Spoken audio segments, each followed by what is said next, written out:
So obu na ngwa bu dibia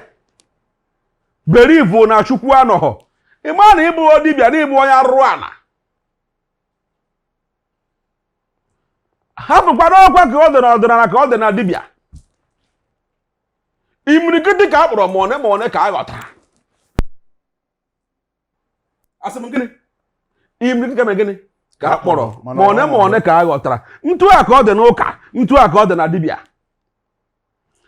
ihe eji na ihe jupụtara n'ụka bụ sọ ndị wayo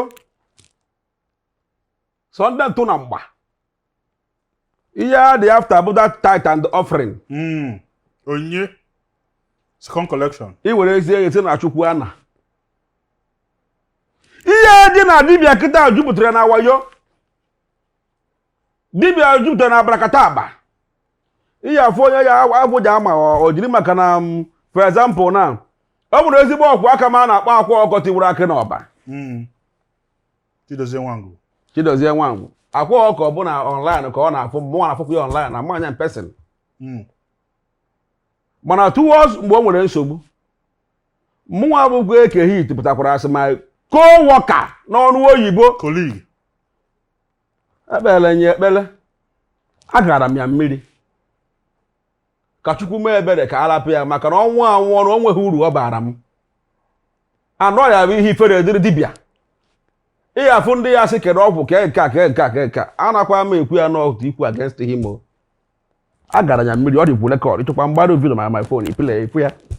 mgbe agbadara ugwu ma anaghị arị bifo arịnya maka ya nwa were ego m go nta gị mụrụ oko tupu aja ka ọ bata ihe nji mee ya bụ na success ya na-atọ m ụtọ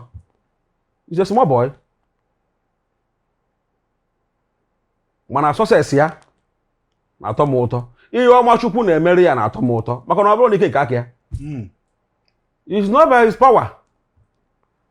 anakwa mgbọsị afụ n'ogoro moto ọfọ I am still happy see wow ya keep ya on ya na-aga n'iru ọ ntu a ka ekpesịrị ka dibia si na-esi na-eme maka ọ bụrụ na anyị nwa bụ dibia ji ofu obi hapụ ire agba mgba against mmadụ ibe anyị ndị otu anyị ndị mmadụ ga na-afụta ya ndị mmadụ ga na-enwe egwu ịkparị dibia mana dudoro na emeje ebe onye a ọ sịghị taa na ọnwa onye a bụ taa onye omere gịnị taa ka yo menwuru taa kwuo kwuru onwere menụ ị na-ekwu against onye nrụ na-abụ n'ofu igburu one ka ifugoro fada na Katọlik nga ọ nyụrụ mamịrị ifiru na ihe ọjọọ adịghị na Katọlik egbughere gị ihe mkpughe dị na Katọlik ngụnwa bụ ọjọọ mbaba agba n'aka mana you can never hear ya anụ ya ma ọfụ ya the secret ka o reveal outside maka na ha dị together ngini mana dibia man dị together nwụrụ ọrụ ihe mmadụ Chukwu mere mmadụ ibe iko oru aka so ya na-ekwu na ngini nwa anụ mere n'okwu bụ okwu maka nne bịa nke ka ịba na one of the things nji wee kpọọ ya ebe a EKE HIT the first video m for about you bụ mgbe a junior pope na trend ka m fụkwa video gị ebe ịba mortuary ọzọ na-asị weda ma ọ bụ junior pope nwa na-achọ achọ ka ọ bụzi ngwa achọta na-asị kedu ife mana the video ekirisi m n'isi ka ebe melụ mgba ike kọwala anyị ife meju ebe a mortuary and I don't sure that that is the first video ime na mortuary ganiru agwara m ọnụ na ihe mkpọrọ ọgbọ ọsọma itizipe ya Bin Laden na yosabi fela on quote video ndị eme na mortuary trend bụ ejere m nye a word of advice to people very soon ndị mmadụ ga-ama onye EKE HIT bụ very soon ndị mmadụ ga-ama na EKE HIT bụ onye amụma very soon ndị mmadụ ga-ama na EKE HIT bụ nwa Chukwu wepụtara ka ọ were mgbọrọgwụ na akpa ahịa na-emere ụmụ Igbo ihe maka na omemma na mma ya na Omenjọ na mma ya na. omenjọkwa na njọ ya na Ihe ihe ọbụla ị nwere n'ụwa nwe rekọd. Hello. Hi. Ma ga-ajụkwara onye na-ekwu ị nwere ọrụ ma ị ga-agba na ọmụnwa bụ EKE HIT na Okija na-ekwu nkata ọgwụ iyi ka iyi udene na-eri ozu na nke ikpeazụ a arụsị agọrọ Chukwu ọha na eze isi ọ na-eze ụmụnna di nwatakịrị mgbọchọrọ ọgwụ nachara mmanya sị mba na ihe mbụzi bụ high tension. A sị gị na nke ị nọ kịta yọ mbaba ị nwere ụmụaka rinne nye m a trial of one boy. Nye m one boy a trial. Kebe that boy no kebe big no. Ọ bụrụ na m asọsid ha pụta gba ndị mana mgbe skama mana ihe ọbụla i kwuru ha ga-asịkwa na ọba arenji. Yes. Maka na ịgba na m n'ihu akwụkwọ. Yes. Maka na ụwa ga-ekwulili. Why? Kedu ife ije kwuru no 4 days? Ọ bụ na ọgụ ya lero because this is the first time nna anụ dibia na ya warranty. Afụgo mụ dibia online sị mmadụ nyanwe okwukwe. Ọ gosiri ọgụ sị ya nwe okwukwe na okwukwe bie onye asịzi aka kedu ife o ji bịazi ịgwọzi ọgwụ ebe ọ bụ na okwukwe ka enidi mfe ọgụ to ịlụ ọrụ mana ọgwụ EKE HIT bịa na asị 4 days oluokwa ofu izu ụka nọsị 4 days kedu ife nye gị that assurance and kedu ife iji ekwuru otu a EKE HIT Enigwe gbara m osiarị a na-agbara m osiarị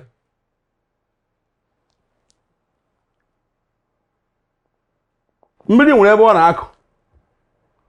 and mmiri ruo ebe ọ na-akụ mee gịnị ọkụọ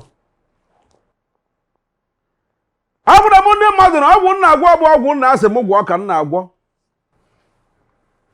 EKE HIT mmụọ ọ na-emekwa dị ntụ ebe mgbe ọgbagote m izu ọ nwekwara na ihe nji adajụ ụmụ ihe mbụ na ahụ a maka ihe EKE HIT bụ na ahụ erika agụ nwayọ ka m na-afọdụrụ nwunye m na every successful man there must be a woman. Abịa na Rome enwelu Emeka ndị Rome na bigo nwunye bịa ka ịkwụrụ ka ọ na-afụghị ya gaa n'iru ọ bụ na obele oche si buteli enu si butere nwunye m oche si buteli ya chọma nye nke a ka ibute ọzọ na EKE HIT na-anụ egedege amichi meziri bụrụ egedege Okija ọ ka bụkwa nke amichi gaa n'iru na ya ndekwa ịmụ anya mgbage ntị ga ka dị gị si akwa ndị Igbo na-akpụ ya muse ị na-afụ your wife ọ bụrụ muse inwe ike bunye nke dị shorter so that she will be comfortable a chọrọ ka akọ ya ọnụ ka mara ma ya si chọta gaa n'iru EKE HIT gaa n'iru ka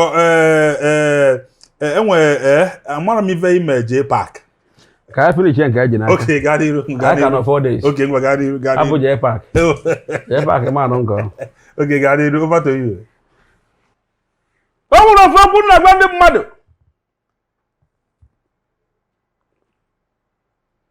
and onwere okwu na-agba ndị mmadụ abụọ na onye ọbụla nwere ihe o nwere ya eji ihe o nwere wee na-anya isi onye ọbụla nwere ihe o nwere ya eji ihe o nwere wee na-aba mba onye ọbụla nwere ihe o nwere ya eji ihe o nwere wee bụrụ odogwu maka na aka ekwere ekwe bụ ọgwụ okwu ekwuru ekwu bụ ọgwụ ukpe ekpu n'isi igbu ọgwụ iji agara aga abụ ọgwụ mana gwọọ nke dị maka echi maka na ya nọkwa na nwa pụta ọgwụpụto ihe mụ nwa bụ EKE HIT nọ taa mpụtakwa ụwa ya metara ka ọ dị m n'isi mgbe m ayakwa ata afụ ya metara ma nwunye m aya ata afụ ya metara ya ka o ji dị mma ka m mee nke ọma maka na ụgwọ ọrụ emehie bụ gịnị bụ ọnwụ ihe kara m obi iji ekwu na ọgwụ mụ na-ere 4 days ka m na-achịkọwara gị ya taa were sị ya mbaba iwere ntị nụ ka mmọnwụ na-akpa iwere na nwụ na-ekwu ebe n'ebe ifo na atụrụ nwa mbụtụrụ n'okwu na nwa mbụtụrụ nwa na-agwụrụ mkpada akpada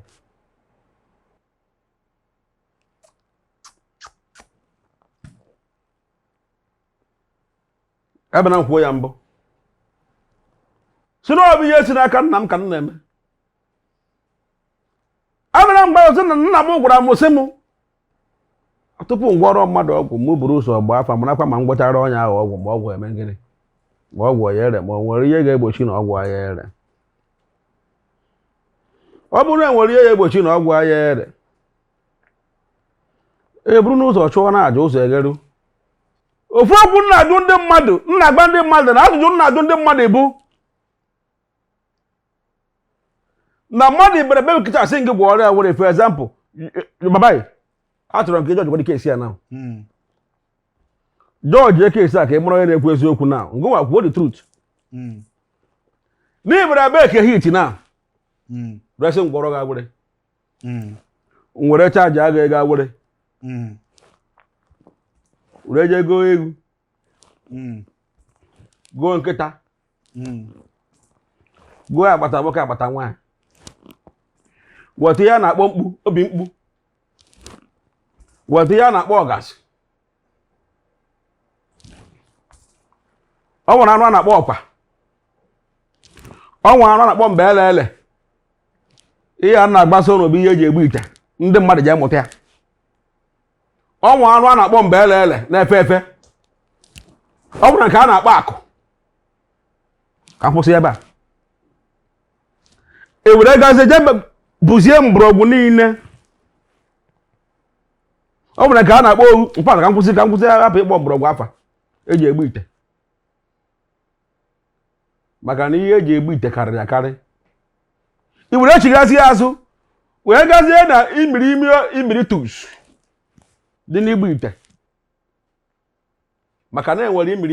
imiri tus ọ kwụ ya ga mkpọrọ ịkpọzikwe nke Iraki na yusabi iwere je weta ya wee were anụ niile a wee gbugbu ite gbuchaa baba ịma na ọ na-eme igbu ọkọ tụapụ ebe a taa na ma ọ gbuo ewu tụapụ ebe a kịta ọ na ọta na echi ka ihe ọ eme 11 okoweri first okay ọ je konu bifo anụ ole oye ekwu gbawa webezelebe okay anụ igbute ha pịatachi chite ejie ihe niile ijiri gwa ọgwụ taa ndị mmadụ a na-afụ ebe a na-agba ha eziokwu ndị mmadụ ọta na EKE HIT na-ekwu eziokwu and the people are confirming ndị mmadụ na-ebute ike iji ebe m nkịta efe enya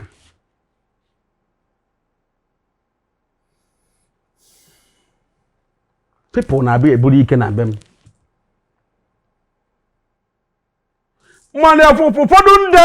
nọ na-ege asịrị ma ha ma onye ọ fake ma ha ma onye ọ 419 na ha fụ na comment section ịnọ ihe mgbu a na-egbu gị na-anwụ ihe eje ebe a ya azọghị ndụ maka na mmadụ pụtara asị na onye a fake. Why that now you are not sure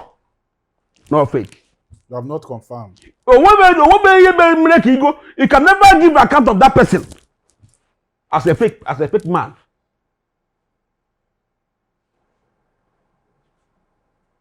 I believe zie na broga nke a kwuru nne m kweziokwu I believe na broga nke a kwuru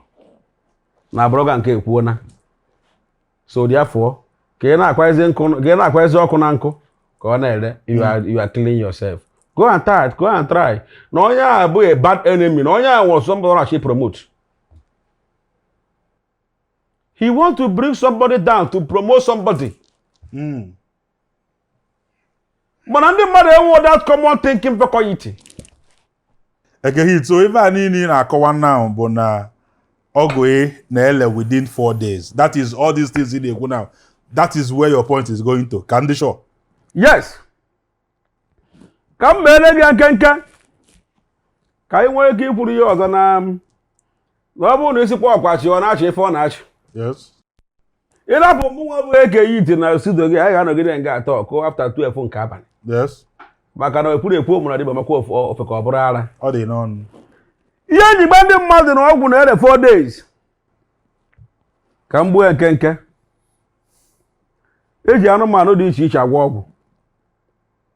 Mgbe ngị nwa bụ onye na-ebelieve na Dibias gị na ya gwọrọ gị ọgwụ under 4 days na ọgwụ ya ere na dibia na-asị asị gbara ebe asị question na ka njọ ga ajụjụ. eji nkịta agwọ ọgwụ ewere igbu ite, eji egwu, eji ezi, eji atụrụ maka na ndị mmadụ na-eme ka atụrụ ebe na-azụ gị ahịa, eji ọgasị, eji obi ọbọgụma a ji egbu ha egbu huru obi na ndụ were tinye n'ite ọbọgụma na so and so on. Iwerezie ntị ghọta ya na-ekwu maka na agbara nkọ ọba anyị so na-akpọ mgbe inu. Iwerezi ihe niile agwọcha ọgwụ ọ gaghị ede gaa 2 days ịma na ihe ọbụla igburu bụ ọbụlagodi mmadụ nwụrụ anwụ kịta hapụ ya etriti ya 2 days oko ọ gaghị ede gaa 2 days oko ọ gaa 3 days ọfụwa ite ahụ iji wee gwọ ọgwụ ahụ ama mbazi dị ọgwụ ọ ya epuru ya maka na ezumezu dị na emere gịnị elego. Mgbe ahụ ite ahụ kọwara ka ihe ị na-eme ya ebum up. Mgbe ahụ okoro ka ngwa ahịa gị ya eko. Mgbe ahụ okoro ka mgbado ọbụla iji ya gwụrụ ọgwụ ga na-akwụ gị ụgwọ anọ under you. 3 days o buwana 4 days ọzọ ọ na-agụsị mmiri ọ na-agbasụfụ maka na ọ nweghị ite na-asụ asụ ka mmiri ọkụ. Onye ọbụla asị na itego na-asụ na ite na-asụ asụ ka mmiri ọkụ na-asị asị. Ihe na-eko bụ ezumezu eji were egbu ite ahụ na-eko okozi ọgbụwa ọ na-akụsị mmiri igosi na oburugo overload maka mgbọrọgwụ na ihe niile ahụ egbu adịgo overload ụkọwana na-agụsị mmiri. Mgbe ahazi ka ihe na-eme ga-eme gịnị yasala ọkụ. Believe it or leave it. Ihe a na-agba ndị mmadụ ibu eziokwu samazụrụ m egwu ndị mmadụ wayo na-eke ite abụrụ onye wayo. Mgbe ahụ ihe a bụniri ka ihe ọbụla for that week ihe afụgodo ife ya ife ufu ya 1 week 2 weeks 3 weeks ihe dị na ahụ eji were egbu ihe a anọ ego na nzeda maka na ije ebe mmadụ nwụrụ o lecha ahụ gbụsị ya ahụhụ for 1 week before 2 weeks ọ na-esirasi.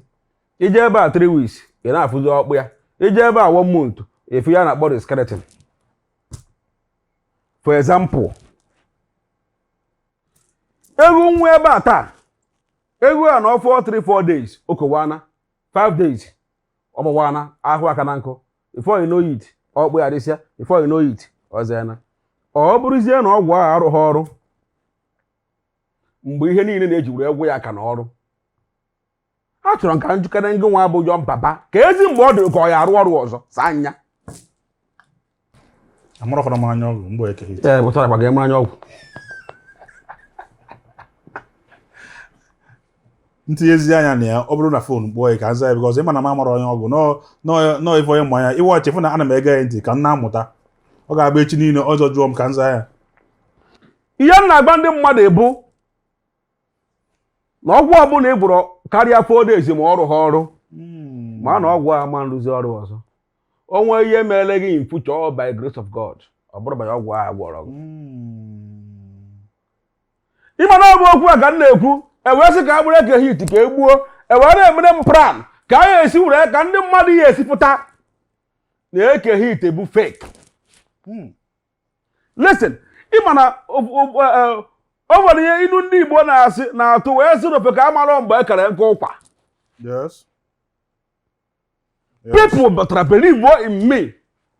Ndị mmadụ bụtara believe n'okwu na-ekwu confirm mụ na dibịa na-ekwu uru okwu a nwere ọgwụ. Ndị dibịa dịkwa ọdị ka ọ dị mụkpa. Wee chọba ndị bloggers a ya akwụ ụgwọ chọba ndị agha ese ndị na be m odo ejikwa mma asaghị ka were blackmail ya ma ka were kpọọ m scammer ka m were lose my people na ndị na-abịa arụ ọrụ maka na ị mara ndị Igbo anaghị eji ntị anụ wayo. Onye Igbo ọbụla isi a na-egwu ọgwụ wayo ga-emere ọ dị emekpọ n'ime. Ma ibuzi ma ịbụ as long as I tag your page ndị si na page and ihe ndị bloggers a ji eme ha kwutọọ mmadụ ha tag page onye a bụ ka ndị bad follow ya na-ebelieve n'ihe ọ na-eme nwee ike bata to your page ọ na bụ ọnwụ ihe ọbụla ị na-ekwu ọ ndị a ga na-asị gị 419 kidnapper onye ohi maka na ha esigo na page their mentor but to your own and they are there to condemn you. Fama afnata ihe ọma ị na-eme. O nwere ihe ọbụla ọ pụrụ gị kwuo ka asị well done sir, good work. Ị ga na-afọ bụ 419 this scammer, this criminal, go and balance those boys their money.